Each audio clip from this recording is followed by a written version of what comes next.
आज दिनांक 9/2/2026 को उत्तर प्रदेश सीतापुर में हमारे माननीय उत्तर प्रदेश के मुख्यमंत्री योगी आदित्यनाथ जी का आगमन हुआ। सीतापुर के मोहल्ला हबीबपुर में तपोधाम आश्रम में माननीय मुख्यमंत्री योगी आदित्यनाथ जी ने मूर्ति का अनावरण किया। बहुत ही ज्यादा संख्या में साधु संत उपस्थित रहे और भंडारे का भी आयोजन हुआ। बड़ी संख्या में पुलिस बल, जिलाधिकारी, एसडीएम साहब, तहसीलदार साहब, कप्तान साहब उपस्थित रहे और बहुत ही अच्छी तरह से मुख्यमंत्री योगी राज जी ने मूर्ति का अनावरण किया। उसके सामने कोई दुविधा नहीं, कोई दुविधा नहीं, क्योंकि जो भारत की गौरव का क्षण होगा वह हर भारत के पंथ और संप्रदाय के गौरव का क्षण होगा। उसने अपने आप को इससे अलग नहीं किया, क्योंकि हर घर की इस बात को मानता है हमारी उपासना भी कुछ हो सकती है, दर्शन कुछ हो सकता है, लेकिन हम सनातन धर्म की अनुयायी हैं और हमारे लिए राष्ट्र प्रथम है, देश और धर्म हमारे लिए प्रथम है और इस भाव के साथ कार्य करता है। अयोध्या में राम मंदिर की प्राण प्रतिष्ठा भव्य राम मंदिर का निर्माण उसी गौरव की पुनर्स्थापना का सबके सामने मथुरा, वृंदावन और ब्रजभूमि में हमारा कार्य चल रहा है। नियमित सामने में कार्य कर रहे हैं, लेकिन देश कैसे स्वतंत्र हुआ, योगीराज गंगाधर जी महाराज को हिंगलाज देवी के पावन धाम को छोड़कर सीता को अपनाना पड़ा।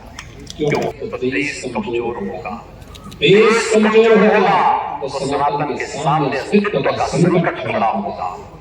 जाति, क्षेत्र और भाषा उसके सामने कोई मायने नहीं रखेगी और इसलिए इस बात को ध्यान में रखना, इस बात को ध्यान में रखना कि जो बांटने वाले लोग हैं ना, जाति के नाम पर, क्षेत्र के नाम पर, भाषा के नाम पर, इन लोगों से सावधान रहना। याद करिए बांग्लादेश के मुद्दे पर संपूर्ण है। बांग्लादेश में जो मारे जा रहे हैं हिंदू, हर के नाम सुनते होंगे, एक हिंदू जला दिया गया, एक हिंदू के घर में आग लगाकर के मार दिया गया, राह चलते हुए हिंदू को जला दिया गया।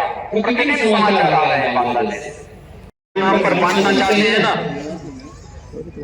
आपको तमाम प्रकार के बातों में बांटना चाहते हैं, इस बहकावे भूत से भी मत आना, क्योंकि देश का दुश्मन आंखें लगाए बैठा है। आप बंट गए तो फिर कटने के रास्ते भी खोल जाएंगे। आगे बढ़ेगा, देश आगे बढ़ेगा। मोदी जी के नेतृत्व में भारत ने लंबी यात्रा तय कर ली है और भारत लंबी यात्रा के लिए अपने आप को तैयार कर रहा है, एक बड़ी यात्रा के लिए तैयार कर रहा है। भारत दुनिया की बड़ी ताकत बनेगा, कोई दुनिया की ताकत भारत को रोक नहीं सकता। लेकिन हम भारतीयों को भी दायित्व बनता है कि हम भी उस यात्रा में सहभागी बने। पानी देते इसलिए क्योंकि बटे थे, भूतकाल में हम कटे थे इसलिए क्योंकि हम बटे थे। अब बढ़ना नहीं है, एकजुट होकर के फिर से भारत को धर्म वैभव को ले जाने के सर्वमान अभियान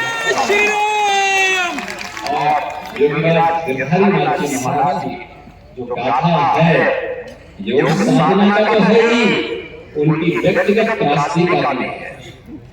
वो व्यक्तिगत त्रासदी सी बात का है कि उनको अपने गुरु स्थान को छोड़ करके आना पड़ा था हिंगलाज देवी से यहाँ सीतापुर। पहले वे कुरुक्षेत्र आए, कुरुक्षेत्र से फिर उनको यहाँ आना पड़ा था।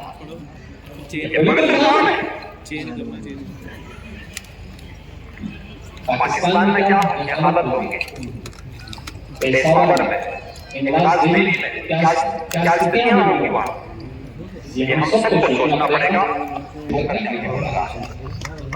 विकास के मंत्रों को आगे बढ़ाने का विकास की प्रक्रिया को आगे बढ़ाने की आवश्यकता है। एक जन्मजात कारीगर जिन्होंने अपनी हस्तकला के माध्यम से स्वावलंबन का एक रास्ता दिखाया। यानी भारत दुनिया की सबसे बड़ी आर्थिक ताकत तो थी ही, लेकिन उस आर्थिक ताकत में भी भारत का जो हिस्सा था वो 45 से 46% था। हमले जब होते गए, जब टूट फूट शुरू हुई, हम आपस में बढ़ते गए, मत और मत के आधार पर, संप्रदाय के आधार पर, जाति के, ये चलता रहा। कहते हैं आज से 400 वर्ष पहले तक दुनिया की अर्थव्यवस्था में भारत की हिस्सेदारी सर्वाधिक पकड़ी थी। नंबर 1 पर भारत था, नंबर 2 पर चीन था। चीन तेजी के साथ आगे बढ़ रहा था। उस समय भारत को उस प्रकार का नेतृत्व नहीं मिल पाया था जो अपनी समृद्धि को और तीव्र कर सके। करता भी कैसे? जो देश अपने सांस्कृतिक मूल्यों से, अपने आध्यात्मिक मूल्यों से च्युत हो जाता, अपने महापुरुषों के गौरव की अनुभूति नहीं करता, अपने मूल्यों और आदर्शों से विरत हो जाता है, उसका वर्तमान भी सुरक्षित नहीं होता और उसका कोई भविष्य भी नहीं होता। और परिणाम क्या था?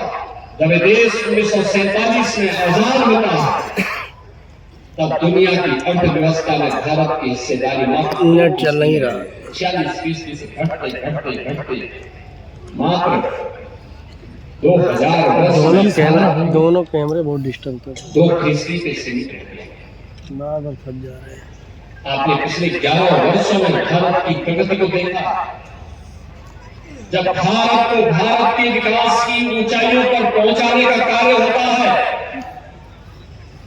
भारत की सभ्यता और संस्कृति के साथ ही समृद्धि की चिंता भी जब साथ साथ चलती है तो परिणाम भी आते हैं, परिणाम भी आते हुए दिखाई देते हैं। पिछले 11 वर्ष में प्रधानमंत्री मोदी जी के नेतृत्व में हमने बदलते हुए भारत को देखा है। ये बदलता हुआ भारत किस रूप में अपनी यात्रा कर रहा है, याद करिए। अब भारत दुनिया के अंदर तीसरी बड़ी अर्थव्यवस्था फिर से बनने जा रही है, यानी अब भारत की क्षेत्र। अब आप भी बन सकते हैं सिटीजन जर्नलिस्ट, लड़ सकते हैं अपने हक की लड़ाई। अपने हक की लड़ाई में चाणक्य न्यूज इंडिया है आपके साथ। आज ही प्ले स्टोर से डाउनलोड करें Chanakya news India mobile app. उसके बाद मेरा पोस्ट पर जाकर अपडेट करें फोटो के साथ। हम बनेंगे आपकी आवाज, देश का तेजी से बढ़ता नेटवर्क, सच दिखाते हैं हम। जय हिंद। बच्चों के भविष्य से खिलवाड़, ग्रामीण क्षेत्र में गुम विकास, न्यायिक क्रिया में भेदभाव, दबी हुई गरीबों की आवाज, पर अब होगी जनता की बात। सड़क से पहुंचेगी संसद तक आवाज। सिर्फ सुन सरकार, देखिए चाणक्य न्यूज इंडिया पर। खबरें जो आपको सीधे जोड़ती हैं हमसे, जिनका आपकी जिंदगी पर होता है सीधा असर। खबरों की वही तस्वीर, बिना बदले बिना डरे, जज्बा सच का लिए, सच दिखाते हैं हम। चाणक्य न्यूज इंडिया, हम हैं हिंदुस्तानी। कटेंगे तो कटेंगे। आज देश इनसे कह रहा है तुमसे नहीं हो पाएगा। Can you understand the ignorance? We are not looking for your admiration. आपको अपना काम करना पड़ेगा। राजनीति देखिए चाणक्य न्यूज इंडिया के साथ।